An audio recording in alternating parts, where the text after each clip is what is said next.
성도를 위하여 연보에 관하여는 내가 갈라디아 교회들에게 명한 것 같이 너희도 그렇게 하라.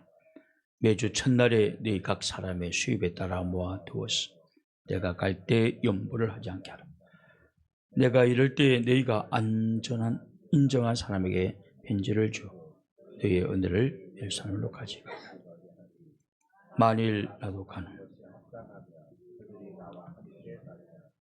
내가 마게도나를 지날 테이니 마게도나를 지난 후에 너희에게로 갔어. 또 너희와 함께 머물며 겨울에 지낼 또하니 이는 너희가 나를 내가 갈 곳으로 보내주게 하려 함이라. 이제는 지나가는 길에 너희 보기를 원하지 아니하노니 이는 만일 주께서 허락하시면 얼마 동안 너희와 함께 머물기를 바람이라. 내가 오신 절까지 에베소에 머무라 하면 내게 광대하고 요한 문이 열렸으나 대적하는 자가 많음이라. 아멘. 우리 옆에 있는 분들과 인사를 나누겠습니다. 예수님 안에 좋은 길이 있습니다. 예수님 안에만 좋은 길이 있습니다. 예수님 안에만 좋은 길이 있는 줄로 믿습니다. 여러분, 둘이 말씀드립니다만은 예수님 안에 좋은 길이 있다는 것은 하나님 말씀으로 가는 사람들에게만 좋은 길이 있다. 그게 유일한 길이에요. 말씀에 어긋난 것은 내가 보기에는 굉장한 유혹도 있고 굉장한 이익이 있는 것 같아도 그건 길이 아닙니다. 인생 낭비, 시간 낭비하게 되는 것입니다. 평생 잊지 말아야 됩니다. 예수님 안에만 좋은 길이 있다. 할렐루야. 드디어 고린도전서 마지막 부분까지 오게 됩니다. 오늘 이 부분을 두 개로 나누어서 오늘 하고 다음 주에 하고 그렇게 고린도전서를 마치도록 하겠습니다. 오늘 본문도 두 단락으로 나누어서 보게 되면 주제가 선명하게 드러나게 됩니다. 1절부터 4절까지는 예루살렘에 사는 성도들을 위하여 연보하라 라는 것입니다. 두 번째로 5절부터 9절까지는 내가 고린도 교회를 방문하겠다라는 말씀입니다. 오늘은 이 두 단락에 관해서 간단하게 한번 살펴보도록 하겠습니다. 먼저 1절부터 4절까지 다시 한번 우리 보시기 바랍니다. 제가 읽겠습니다. 다시 한번 보시기 바랍니다. 성도를 위하여 연보에 관하여서는 내가 갈라디아 교회들에게 명한 것 같이 너희도 그렇게 하라. 매주 첫날에 네 각 사람이 수입을 따라 모아두었어. 내가 갈 때에 연보를 하지 않게 하라. 내가 이럴 때에 너희가 인정한 사람에게 편지를 주어 너희의 은혜를 예루살렘으로 가지고 가게 하리니 만일 나도 가는 길이 합당하며 그들이 나와 함께 하리라. 바울 사도는 지금 에베소 교회에 있습니다. 에베소에 있습니다. 에베소가 어디에 있느냐 하면 지금 터키, 과거로 말하면 터키고 지금은 튀르키예라고 하지 않습니까? 그곳에 있습니다. 그러니까 이 터키를 지나면 유럽인 것입니다. 이 바다 가기 전에 이 터키에 에베소 교회에 바울 사도가 머물고 있었습니다. 그리고 고린도 교회에다가 편지를 썼습니다. 근데 고린도 교회는 유럽에 있습니다. 아시아에 있는 바울 사도가 유럽에 있는 고린도 교회에다가 편지를 썼습니다. 바울 사도는 아시아인 에베소에서 편지를 쓰면서 연보에 관해서도 말씀하고 앞으로 내가 어떤 계획을 가지고 있는가 하는 것을 편지로 써서 보내었습니다. 오늘 방금 읽은 본문의 내용은 예루살렘에 사는 성도들을 위해서 연보하라라는 것입니다. 내가 갈라디아 교회도 말했듯이 너희들도 예루살렘에 있는 성도들을 위해서 연보하라 그렇게 말합니다. 왜 예루살렘에 있는 성도들을 위해서 연보를 해야 하느냐 하면 예루살렘에 사는 성도들이 너무 가난했기 때문에 그렇습니다. 그러니까 복음이 그들에게 와서 복음이 그들에게 오지 않아 영적으로 너를 섬기지 않았느냐. 근데 지금 그들이 가난하기 때문에 육적으로 너는 복음으로 섬기지는 못해도 육적으로 물질적으로 그들을 섬겨야 된다라고 이야기를 하고 있는 것이죠. 왜 예루살렘에 있는 교회 성도들이 가난했냐 하면 몇 가지 이유가 있습니다. 첫 번째, 박해 때문에 그렇습니다. 예루살렘 교회, 초대 교회는 굉장한 박해가 있었습니다. 집도 직업도 박탈을 당하였습니다. 그러므로 예루살렘에 있는 초대 교회는 몹시 가난했습니다. 뿐만 아니라 또 한 가지 이유는 복음이 전파되어질 때 부자들에게 유명한 사람에게 전파된 것이 아니라 가난한 사람들에게 복음이 전파돼. 가난한 사람들이 복음을 먼저 받아들였어요. 그러면 여러분, 가난한 것이 축복일 수도 있습니다. 오늘 우리가 부자로 살면 복음 받아들이지 않은 사람 굉장히 많습니다. 근데 하나님 우리를 가난하게 만들어서 복음을 받아들일 수 있도록 그렇게 만들었다는 거예요. 예루살렘도 마찬가지. 예루살렘도 여러 가지 이유로 가난했습니다. 가난했기 때문에 복음이 가난한 사람들에게 먼저 들어가게 되었습니다. 그러므로 가난은 굉장히 축복이었습니다. 지나고 보니 그것이 축복이었다라는 것입니다. 그리고 기근이 문제였습니다. 기근이 굉장히 많이 일어났습니다. 그래서 예루살렘 성도들은 가난했습니다. 그러므로 연보를 통해서 가난한 성도들을 좀 더 유럽에 있는 교회들이 좀 도와야 된다. 갈라디아 교회는 물론 아시아에 있었지만 도와야 된다라고 말씀하고 있습니다. 연보를 해서 도와라고 말하면서 연보를 어떻게 하는 것이 성경적인가 하는 것을 바울 사도가 소개하고 있죠. 우리가 신앙생활할 때 내 기분, 내 느낌, 내 감정, 내 생각대로 하는 것이 신앙이 아닙니다. 신앙이라는 것은 하나님의 말씀을 믿고 말씀대로 살아가는 것이 신앙생활이지, 내 기분, 내 느낌, 내 감정, 내 생각대로 섬기는 것은 미안합니다만 그건 하나님을 섬기는 것이 아니죠. 말씀대로 섬겨야 되는 것입니다. 여하튼 바울 사도가 연보에 관해서 어떤 자세로 하는 것이 좋은 연보인가, 축복받는 연보인가 하는 것을 말씀하고 있습니다. 2절 3절을 다시 한번 보시기 바랍니다. 2절 3절 제가 읽겠습니다. 매주 첫날에 너희 각 사람이 수입에 따라 모아 두어서 내가 갈 때 연보를 하지 않게 하라. 보세요. 매주 첫날은 주일을 의미합니다. 벌써 이제는 고려 초대교회는 예수님이 부활한 날을 예배의 시간으로 정하고 있다는 사실을 알게 되죠. 내가 이럴 때 너희가 인정한 사람에게 편지를 주어. 내가 이럴 때 너희가 인정한 사람들에게 편지를 주어 너희의 은혜를 예루살렘으로 가지고 가게 하라. 인정한 사람. 재정을 만든 사람은 인정한 사람들, 교회에서 인정하는 사람이죠. 물론 내신도 가룟유다에게 시켰지만 가룟유다도 마귀가 들어가니까 물론 함부로 행동했지만 인정하는 사람들. 그러면서 바울 사도는 연보를 어떻게 하는 것이 성경적인가 하는 것을 말하고 있죠. 연보는 미리 준비하라라고 말씀하고 있습니다. 연보할 때 돈을 미리 떼어놓고 준비하라라는 것입니다.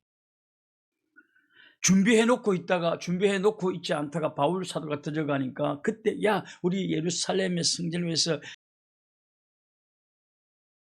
보는 바울 사도도 안타깝고 그렇기 때문에 제발 그러지 말아라. 내가 가기 전에 너희들이 미리 준비해 두었다가 인정한 사람들에게 주어서 그리고 예루살렘에 가도록 하라. 그렇게 이야기를 하고 있는 것입니다.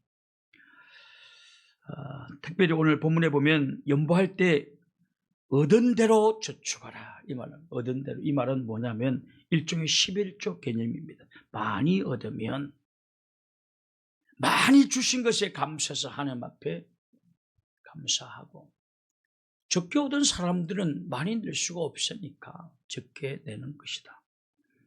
그뿐만 아니라 억지로는 하지 말라. 여러분, 우리는 하나님 앞에 하나님 물붓는 축복을 하여 주시옵소서. 근데 막상 연보는 고집이 넣었다가 탁 끄집어내는데 10,000원짜리가 나오면 그날 집에 가서 오른손을 용서하지 않습니다. 이 주책 봐가지고 오른손을. 그래서 손에 넣어서 어떤 데 기도원에 가면 이렇게 손을 넣어서 어떤 게 10,000원, 어떤 게 5,000원짜리, 어떤 게 1,000원짜리인가 그렇게 해서 내죠. 인색하죠. 우리는 하나님 앞에 요구할 때 주여 줄 뺏기야 그냥 물 붓듯이 부어 주옵소서. 정작 본인은 하나님 앞에 드리는 헌금은 인색하기 이를 때입니다. 몹시 억지로 드리는 경우가 많다라는 사실입니다.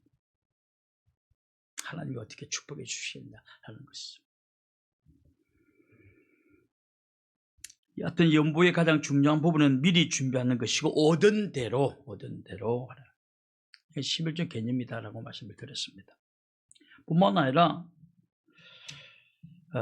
억지로 하지 말고 연보에 대해서 아주 더 세밀하게 표현해 놓은 곳이 있습니다.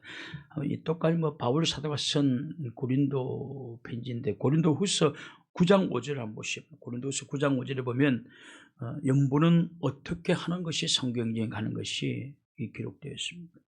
고린도후서 9장 5절, 고린도후서 9장 5절부터 7절까지 한번 보시기 바랍니다. 그러므로 내가 이 행제들로 먼저 너에게 가서 너희가 전에 약속한 연보를 미리 준비하게 하도록 권면하는 것이 필요한 줄 생각하노니 이렇게 준비하여야 참 연보를 미리 준비해 놓아야 참 연보다라는 것입니다. 저희 어머니는 아버지가 월급을 타오면 이것 떼고 저것 떼고 다 떼고 나도 마치 11조 뗄 게 없네 이렇게 하지는 않습니다. 이렇게 하지는 일단 아버지가 6만 원을 받아오면 6천 원을 떼놓고 나머지 가지고 다 나누고 난 다음에 우리에게 선포를 합니다. 자, 너희들 줄 용돈 없는 거 알지? 나한테 달라 하지 마. 그러니까 우리 시대는 저는 용돈을 받으면서 안다는 방법이 늘 화딱지가 났어요. 다른 친구들은 용돈을 이거 얼마 받았다는데 화딱지가 났어요. 제 장모님은 그랬다고 하더라고요. 저희 집사람한테 늘 미안하다. 많이 못 줘서 미안하다. 아이고 내가 미안하다. 늘 그랬대요. 근데 우리 어머니는 할 만큼 다 했다. 나는 늘 아쉬웠는데 저도 자식들한테 그렇게 하려고 그래. 미안하다. 그렇게 하려고 그래.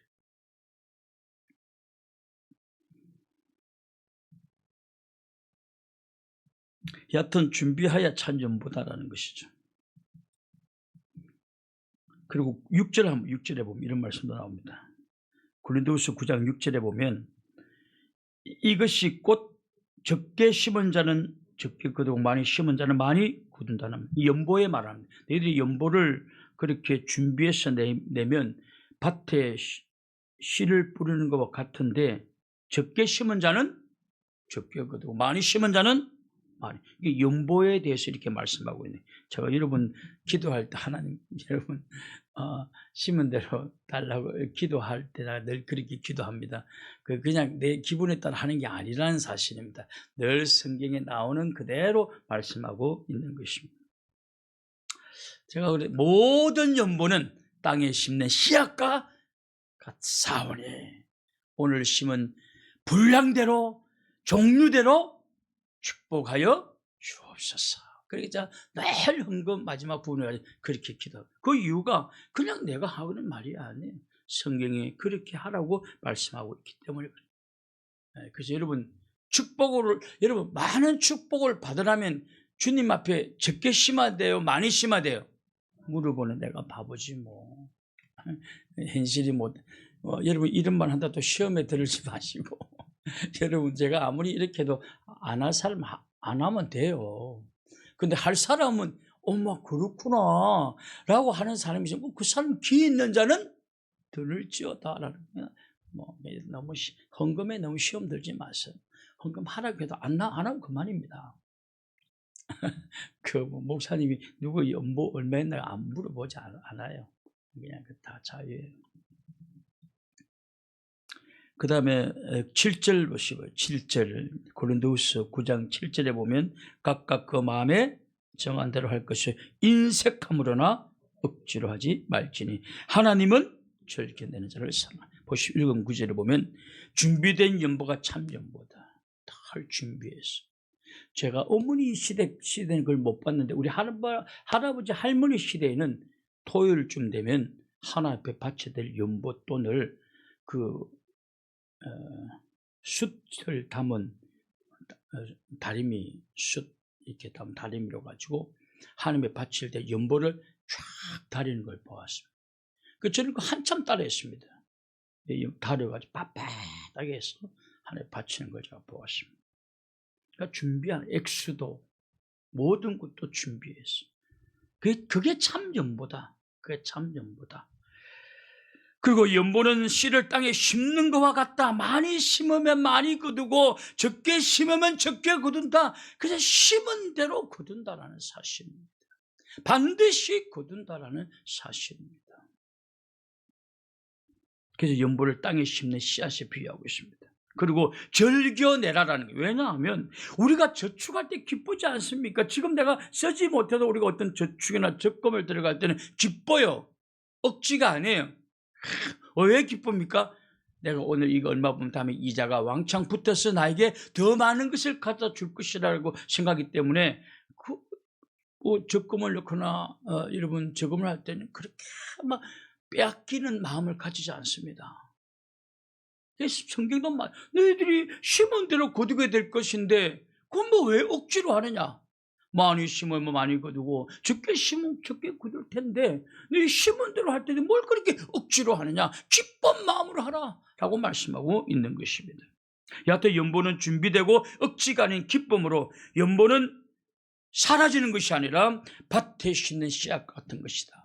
그렇게 바울 사도는 가난한 예루살렘 성도들을 위해서 연보할 것을 말하면서 연보하는 방법까지 제시하고 있는 것입니다. 저는 여러분들 한번 성경대로 해볼 수 있기를 주님의 이름으로 축원합니다. 두 번째 단락을 한번 보시기 바랍니다. 5절부터 9절까지 5절부터 9절을 한번 보십시오. 제가 읽겠습니다. 내가 마게도냐를 지날 터이니 마게도냐를 지난 후에 너희에게 갔어. 이 너희에게는 고린도 교회 성도들. 혹 너희와 함께 머물며 겨울을 지낼 듯도 하니 이는 너희가 나를 내가 갈 곳으로 보내주게 하려 함이라. 이제는 지나가는 길에 너희를 보기를 원하지 아니하는, 그러니까 잠시 보기를 원하는 것이 아니다는 겁니다.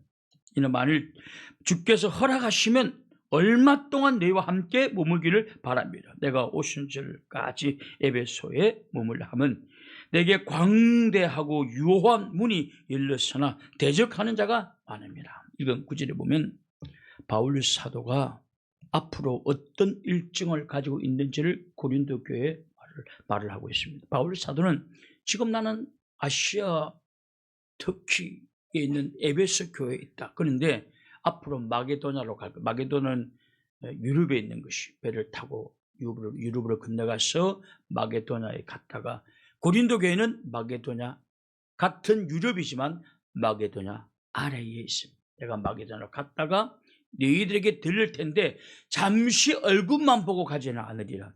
그냥 이번에는 한 개월 한 계절을 너희와 함께 보내기를 바란다, 소망한다, 그렇게 말씀하고 있습니다.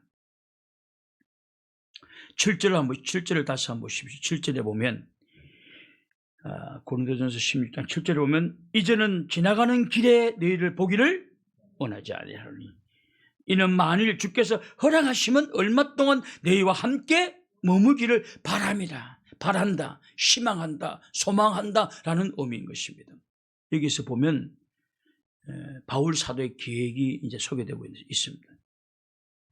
내가 고린도 교회에 잠시 들리겠다. 그러나 얼굴만 보고 가지는 않겠다. 내가 마게도냐를 먼저 갔다가 마게도냐에서 내려오면서 너희에 들렸다가 나도 한 겨울을 너희와 함께 보내기를 원한다. 내가 소망한다. 그러면서 여기서 바울 사도가 참 중요한, 우리가 놓치기 쉽지만 중요한 말씀을 하고 있습니다. 바울의 간절한 소망을 말하면서도 바울이 이렇게 말합니다. 그러나 나의 계획도 주께서 허락하시면 하겠다.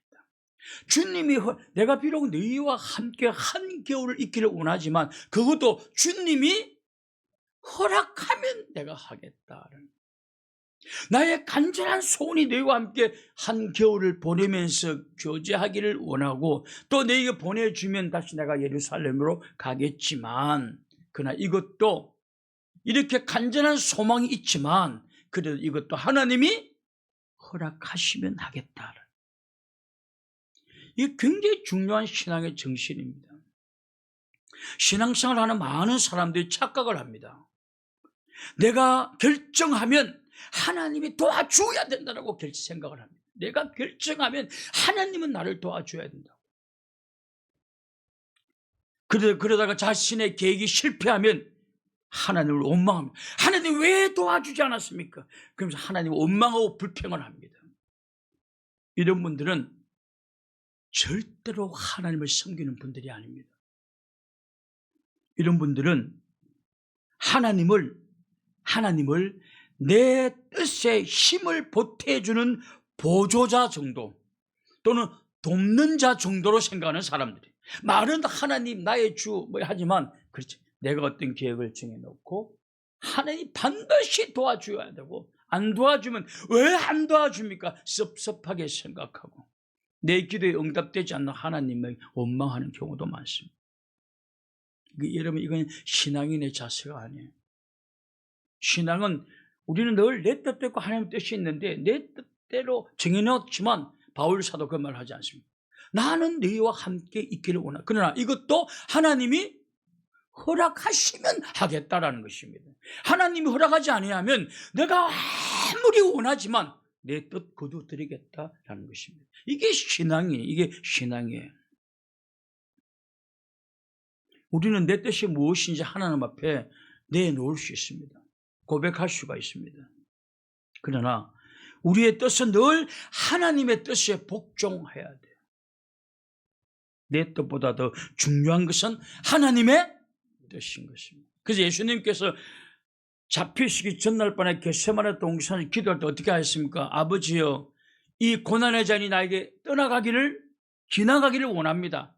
다른 사람이 좀 마시면 좋겠습니다. 나는 좀 지나가기를 원합니다. 그러나 기도가 깊어지니까 나중에 주여 내 뜻대로 마옵시고 아버지 뜻대로 하옵소서라고 기도하지 않습니까? 우리 여기서 기도하면 내 뜻이 아버지 뜻에 복종하게 되는구나 라는 사실을 알게 되는 것입니다. 기도하지 않은 사람이 내 생각에는, 내 느낌에는 그게 언어 없는 사람들이에요. 그러니까 영적으로 굉장히 무지한 사람들이에요.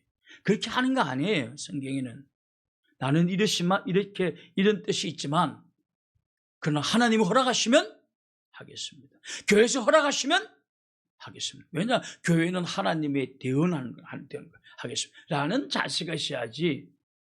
아니 왜 우리의 그걸 허락하지 않습니까? 여러분, 이러면 뭐 대책이 없는 거예요. 뭐 싸울 수도 없고 미워할 수도 없고 어떻게 돼요? 맞추고 방법이 없네요. 그것도 나가라 할 수도 없고 기다려야죠. 기다려야지. 성장할 때까지 기다려야 되겠죠. 신앙이라는 것은 하나님의 뜻에 복종하는 것이 신앙. 그게 신앙이에요. 그래서 바울 사도도 나는 너희들과 함께 한겨울 동안 머물기를 원한다. 그러니까 바울이 너희와 머물기를, 교제도 좀 하고, 바울이 개척한 교회 아닙니까? 가면 바울이 가게 되면 또 방도 내줘야 되고 식주 문제 해결시키면 하겠죠. 그래, 내 마음 원한다. 그러나 그것도 하나님이 허락하면 그렇게 하겠다. 하나님 허락하지 아니하면 내가 아무리 간절히 원해도 나 고집 피우지 않는다. 그런 말이다. 이게 신앙인의 모습이에요.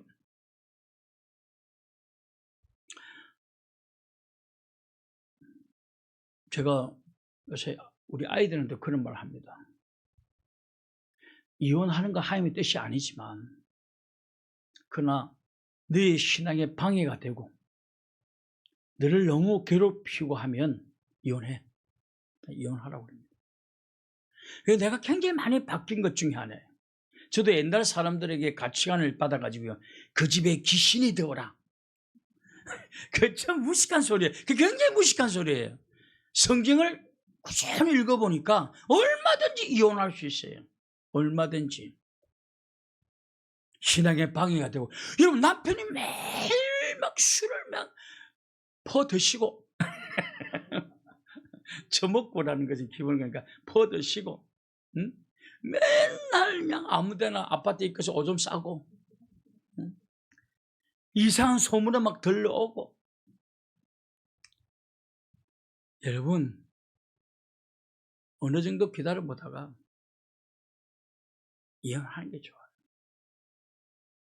다음 주 다 이혼할까 봐 겁나는데. 또 누가 때린다, 폭력 가한다, 그 바로 이혼이에요. 그 바로 이혼해버려야 돼요. 저는 우리 아이들을 보고 때리면 바로 이혼이라고 그래요. 바로. 그건 아주, 그래서 우리 아이들 보고 남편이 폭력을 하면 바로 이혼이죠. 우리 아이는 그렇게 교육을 시킵니다. 바로 이혼이다. 도박 바로 이혼이에요.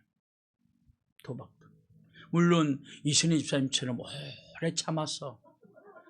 우리 바이블 교회 큰 일꾼으로 세워놓은 거, 이거 참 놀라운 거예요. 할렐루야.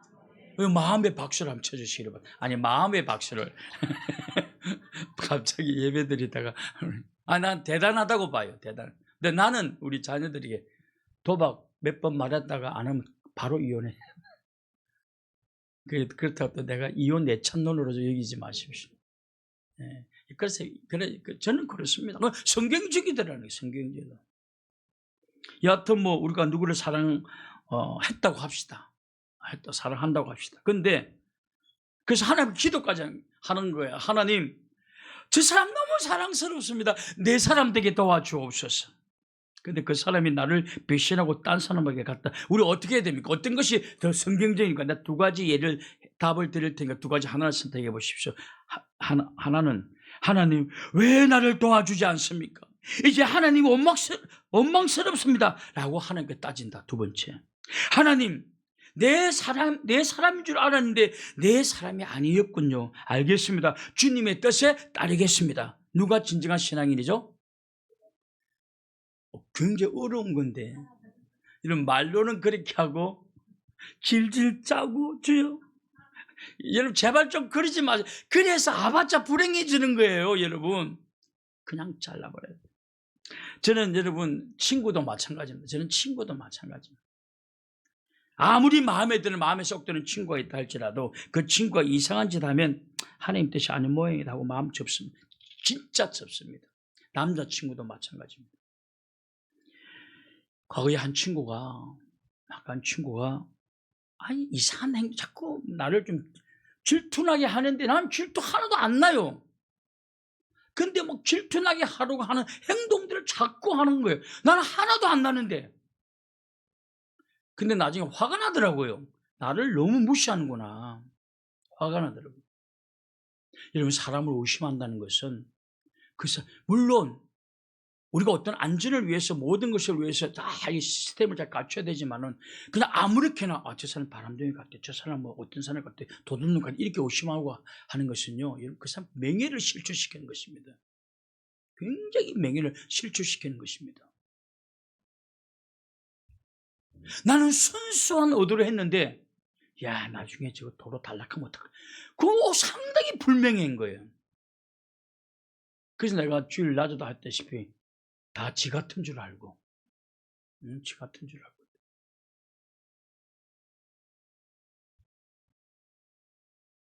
그래서 내가 여러분 이 김철원 목사를 명예롭게 은퇴시켜 주시기를 주님의 이름으로 부탁을 드립니다. 할렐루야. 명예롭게 은퇴시켜 주십시오.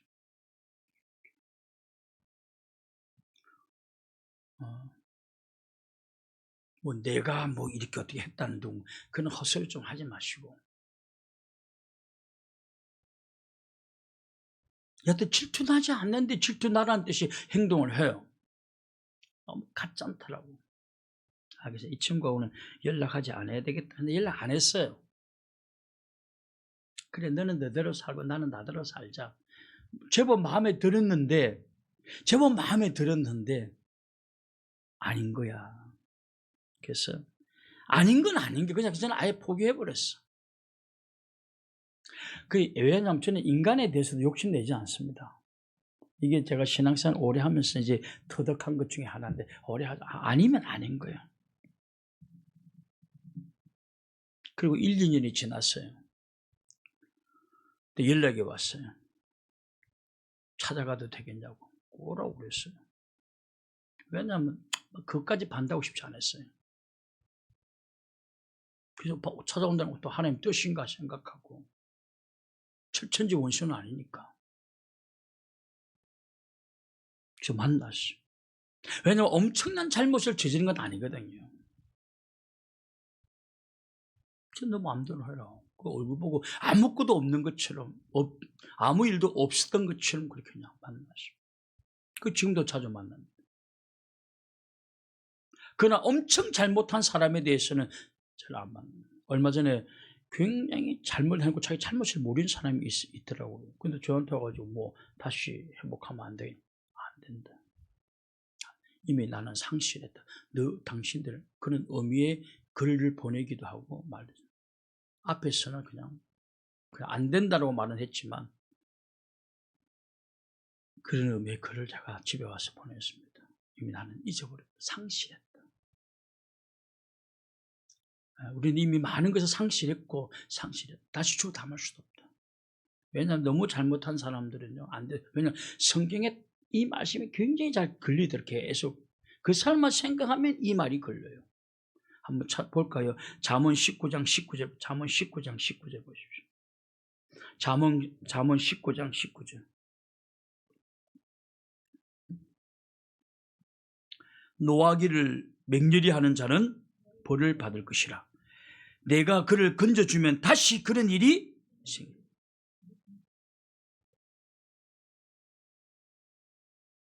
제가 교자기를 거절했는데 자꾸 찾아와요. 그래서 받아주었습니다. 아, 베냈나 받아주었습니다. 베냈나 해서 받아주었습니다. 그때 이 말씀이 기억났어요. 그런데 하나님은 아니다라고 한 거죠. 근데 나는 인간적으로 생각했죠. 베냈나 받아들였습니다. 그래서 그러나 이 말 그대로 있습니다. 그대로 건져 주었더니 또 그 일을 하더라라는 것입니다. 그대로 있습니다. 그 다시 돌아와서 다시 회복하면 안 되냐? 이제 상실했다. 이미 우리는 상실의 시대에서 얻었다.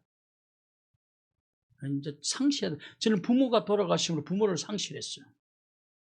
우리 형제 중에 누가 죽은 나 상실한 거예요. 그러나 그 사람은 살아있어도 나는 상실한 걸로 얘기했다. 잊어버린 걸로 잃어버린 것을 얘기했다는 것입니다.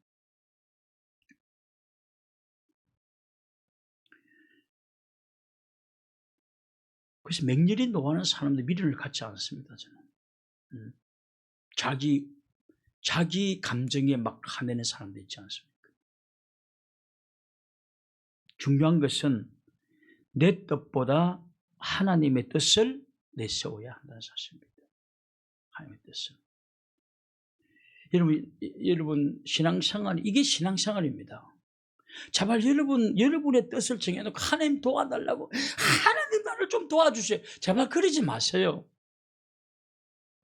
하나님의 뜻이 어디 있습니까? 그런데 정말 내가 소망했는데 하나님이 도와주지 아니하면 이건 하나님의 뜻이 아닌 모양이다. 아닌 모양이다.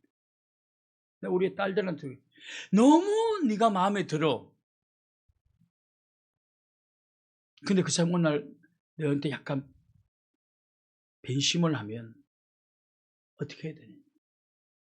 아니구나 라고 얘기하지.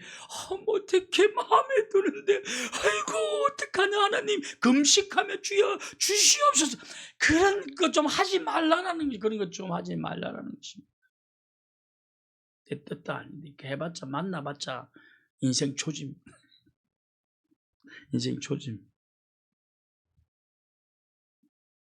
제가 예를 하나 더 들고 또 질문을 하겠습니다. 뭐 예를 들면 우리가 집을 하나 샀다고 합시다. 제가 집을 하나 샀어요. 신중히 기도하고 샀다고 합시다. 그런데 자꾸 들르는 소리가 집값이 자꾸 내려간대요. 그 동네 집값이. 왕창 내려간다. 아니 내려간대. 아니 예를 드는 거 예를 내려갔다고 합시다. 그러면 내가 어떻게 해야 될까요? 1. 하나님 이럴 수가 있습니까? 내가 얼마나 기도했는데요. 하나님 너무 원통합니다 라고 한다. 2. 부러워하지도 원망하지도 않는다. 그냥 내 복은 거기까지다 라고 생각한다. 몇 번일까요? 예? 우리 교회가 언제부터 2번입니까? 3번이 있는데 2번 맞죠? 여러분 인생 그렇게 그렇게 마음대로 살지 마세요. 그냥 아니면 아닌 거예요. 그냥 그거는 미련 갖지도 마세요. 저 사람 오시 내가 불행해질 것 같, 아니, 전혀 안 불행해집니다. 또 다른 사람 줍니다.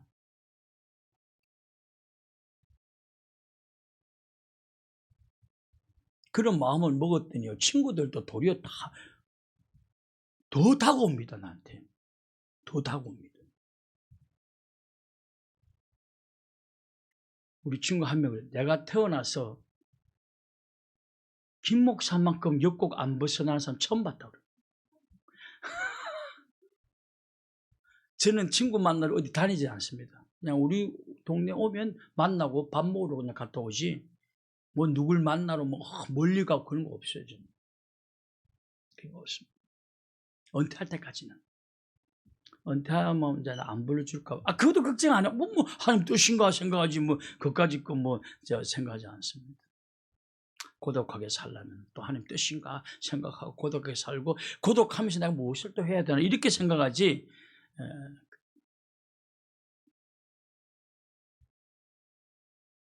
여하튼 신앙이라는 것은 내 뜻이 이루어지지 않아도 원망하는 것이 아니에요. 그것을 허용하신 하나님의 뜻을 인정하는 것입니다. 언제나 내 뜻을 고집피우는 것이 아니라 하나님의 뜻을 인정하는 신앙이 될 수 있기를 주님의 이름으로 축원합니다. 그 신앙, 그게 신앙이에요. 여러분, 그게 어떤 보면 배짱 있는 삶 같지만 그냥 그 신앙인의 길입니다. 신앙인의 길. 할 필요도 없고요. 신앙인의 길, 신앙의 길인 것입니다. 저는 여러분들이 신앙의 길을 갈 수 있기를 주님의 이름으로 축원합니다. 기도하겠습니다. 거룩하신 하나님 아버지, 연보는 땅에 심는 씨앗과 같다고 하셨사오니 즐거운 마음으로 믿음을 가지고 심을 수 있도록 은혜를 베풀어 주시옵소서. 그리고 내 뜻을 고집하는 것이 아니라 어떠한 환경, 어떠한 상황 속에서라도 하나님의 뜻을 인정하고 하나님의 뜻 안에서 내 뜻을 굴복시키고 복종시켜 나갈 수 있도록, 그래서 올바른 신앙의 길을 갈 수 있도록 은혜를 베풀어 주시옵소서. 예수님의 이름으로 기도를 올려옵나이다. 아멘.